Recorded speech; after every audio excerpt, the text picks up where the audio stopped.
Why does one island have two countries? And why was the border once drawn down the middle of farms, even through people's kitchens? To answer that, we need to revisit 1921, when Britain made a choice that reshaped the geography and politics of these islands forever. I often think that history's biggest changes didn't arrive with a bang, but with a signature on a piece of paper. The Anglo Irish Treaty of December 1921 was just that, ink on parchment, but it redrew the map of Ireland and with it the identity of millions of people. But how did Britain, which had ruled Ireland for centuries, reach the point of carving the island in two? Let me take you into the story through Patrick O'Rourke, our composite character. Patrick is a farmer in County Armagh. His fields stretch across what will soon become a border. One day he'll be in Northern Ireland. The next, his hay meadow will be in the Irish Free State. How did a border so messy, so personal, get drawn in the first place? To understand Patrick's dilemma, we have to wind back the clock.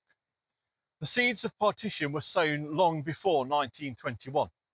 Ireland had been under English and later British control since the 12th century, with the plantations of Ulster in the 17th century leaving Protestant settlers alongside Catholic communities. By the 19th century, religion and politics were tightly intertwined. Protestant unionists wanted to stay tied to Britain, while Catholic nationalists demanded self-rule. The Home Rule debates of the 1800s showed just how divided things had become. Unionists, especially in Ulster, feared being dominated by a Catholic majority in Dublin.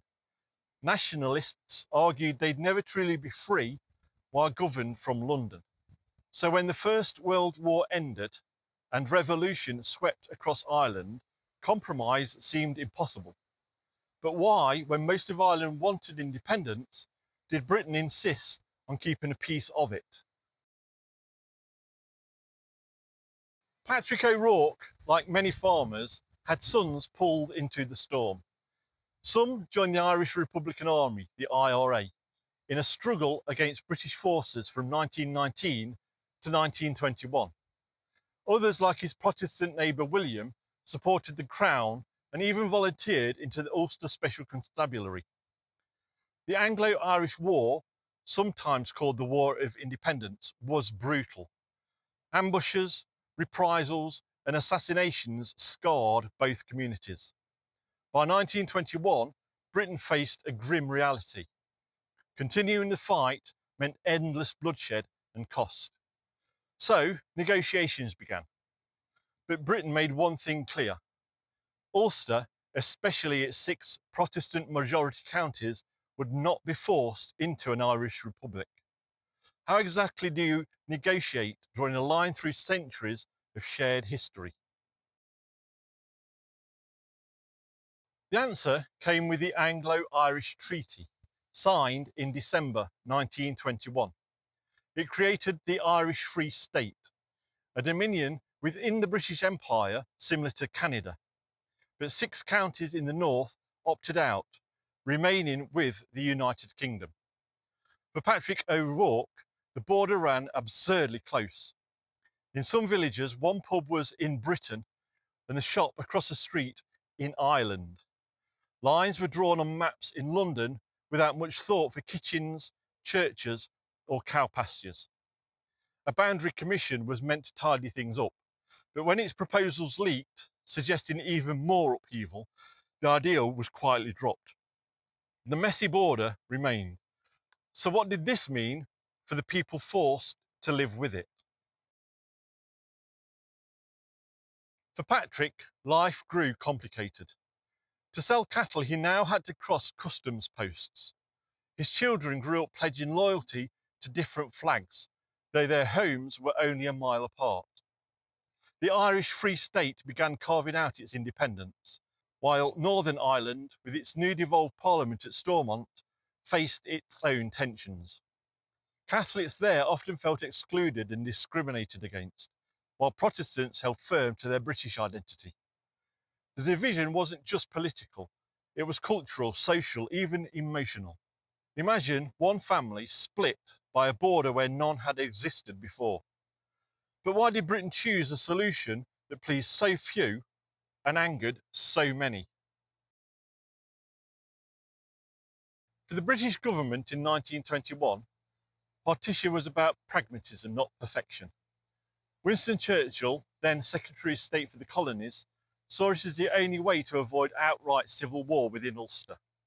By keeping the 6 northern counties, Britain reassured Unionists while giving the rest of Ireland independence in all but name. It was, in London's eyes, a least worst option. Yet history shows us that short-term fixes often became long-term problems. The border didn't heal division, it deepened them. And indeed, those divisions would erupt again later in the century. But before we get there, what immediate consequence did partition bring to everyday life? For Patrick, the border was not just a line, it was a daily obstacle. Farmers carried passers, smugglers thrived, slipping goods across. Some towns were cut in half. Marriages spanned the divide, leaving spouses with different citizenships. But beneath the absurdity was pain. Families were split. Communities were reshaped. Identities became battlegrounds, and those battlegrounds would grow bloodier in decades to come. How did the 1921 border sow the seeds for the Troubles? Patrick lived long enough to see tensions worsen. By the 1960s, Catholics in Northern Ireland protested against discrimination in housing and jobs. Violence soon followed, and the border became not just an inconvenience, but a front line. The Troubles of the late 20th century claimed thousands of lives. British soldiers patrolled streets. Checkpoints dotted the border. The dream of partition bringing peace seemed bitterly naive.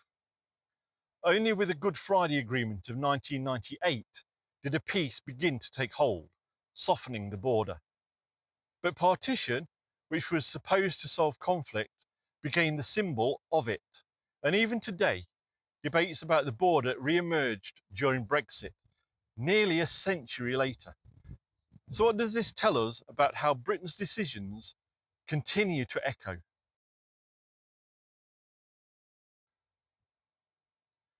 The partition of Ireland wasn't just about maps or treaties. It was about people like Patrick O'Rourke, whose lives were split by a line they never asked for. It shows us how decisions made in negotiation rooms ripple into generations of ordinary people. Britain's history is full of such moments, where law, geography and identity collide. And partition is a vivid reminder that once a border is drawn, it is almost impossible to erase. Thank you for walking a little further down the road that made Britain with me. The story winds on. Try this one. I think you'll like it. Until then, thanks so much for watching. Take care, and I'll see you very soon.